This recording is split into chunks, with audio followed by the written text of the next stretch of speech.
Since the beginning, the civilization of China believed the well-being of humanity depends on harmony with nature. But in China's rush to modernize in the late 20th century, the environment was devastated. This is Xiang Lake in Zhejiang. For 1,000 years it sustained the communities round it, but it was drained by developers, dug out for brick clay, and by the 1980s, the lake was gone. 开发湘湖了以后呢，后来呢，慢慢的，它变成了一条河，这个湖面呢几乎都没有了。那么在这样的情况下呢，就是砖瓦厂啊，在那个时候就兴起了。 It's just one story among so many in China between the 1950s and the 1980s. Nature destroyed in the name of material advancement. But when the brick factories closed, the local people lobbied to restore the lake. And they did. The woods were replanted, the wildlife came back, and now the lake even has a tourist trail. The story of Xiang Lake, it seems to me, is like one of those old Chinese fairy tales about the thing that was loved and lost and then found again. I suppose you could say that the story of the lake is a parable of the modern fate of China's ancient ecological civilization and the modern renewal of that dream.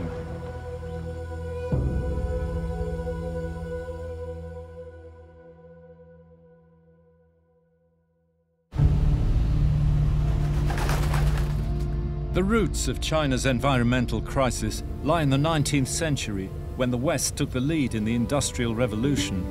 China fell behind. To catch up in the late 20th century, they industrialized at breakneck speed with coal power. Just like the Industrial Revolution in Europe, no one thought about the environment. They simply wanted to change the mode of production and lift the people out of poverty. China achieved rapid growth and rising living standards, but there was the cost of environmental degradation. In the last 40 years, China's GDP has increased almost 70 times.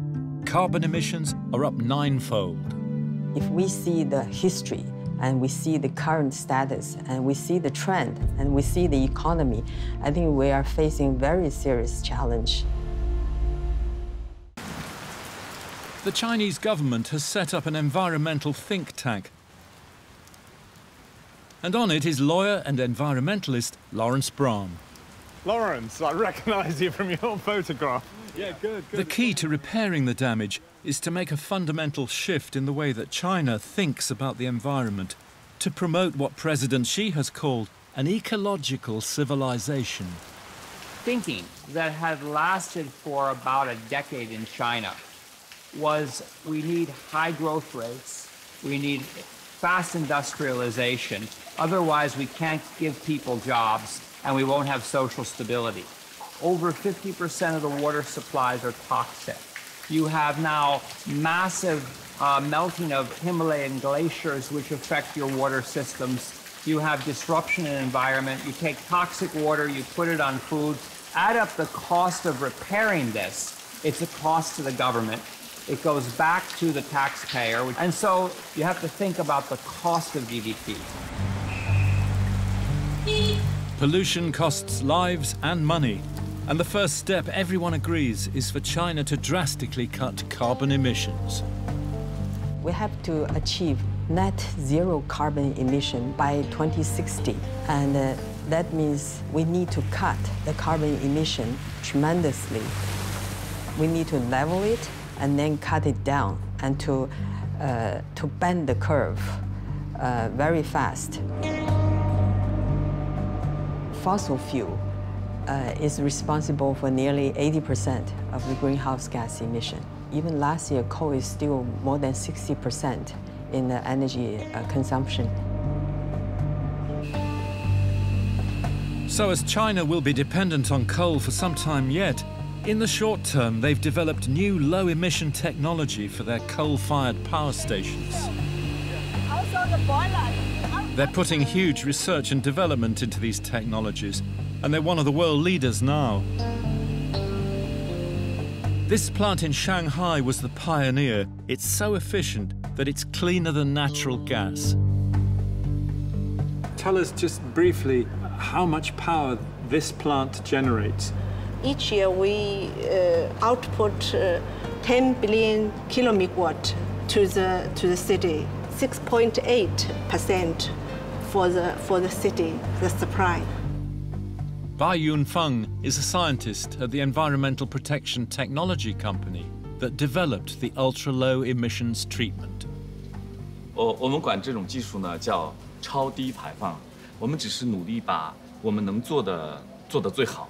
所以呢，当时做完以后呢，它的主要污染物呢，居然比这个天然气排放还要低。How much do you reduce the emissions? 等于是提速了大概6倍。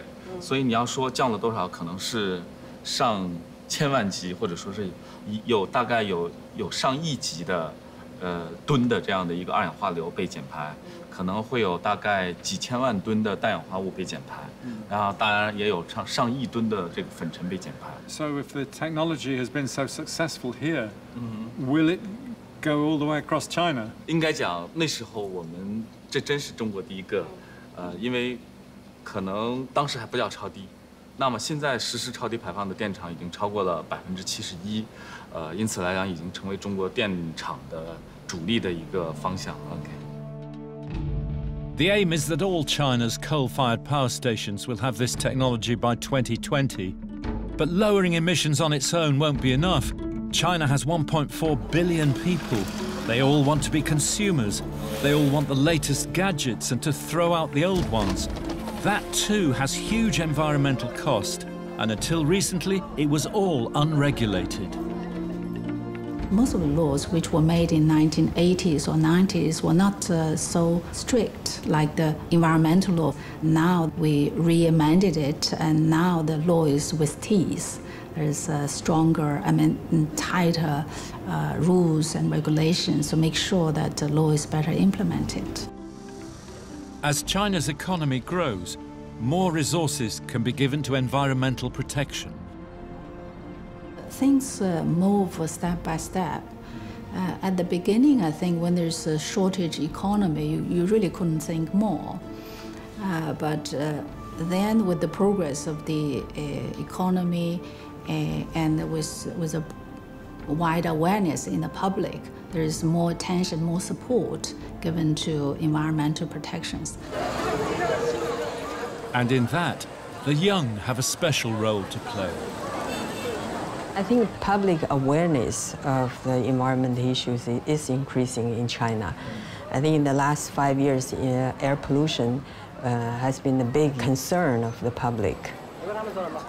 But I see this generation, they care about the environment, and they teach their parents not to do the things that harm the environment. And among the young, social media now has a huge influence. Pan Pan is an author and a blogger with a growing online following. She writes about food and the soil and sustainable farming. 自从有了小朋友之后，我就希望社会有更多的变化，环境有更好的改善，是因为我考虑到我的下一代。我也会经常去参加这个有机农夫市集，并且在这上面认识了很多，北京周边的农场主。我会和他们交朋友，然后把他们的故事也分享给我的粉丝们。Pan Pan also blogs about food safety. She tells you where to buy the right produce. She talks about how and where to recycle. She's even teaching her mum. 不客气。有了小孙子以后呢，我们就对水、空气和周围的环境更重视，因为孩子还小，他需要他这个还在成长。 所以说呢，我们很注意这些事情。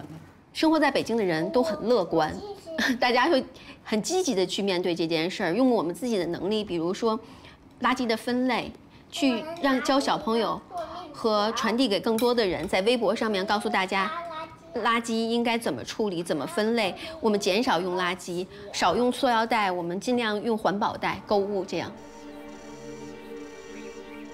So public awareness on the environment is growing rapidly now with online and social media, and it's already producing results. I think a big change is due to the information disclosure, and that is the main reason the public awareness is being improved fast. Public awareness also formed a big pressure, not only government, but business too, and to improve, to change the situation. And big business is now responding to this growing public awareness about the environment. This is Ant Financial, one of the biggest online companies in the world. Now open their apps, like open their Ant Forest. I didn't drive my car, so I collect this energy. So this energy can grow up to a tree. Yeah. So when it's grow up to a tree, we really plant a real tree. We will go plant in those areas.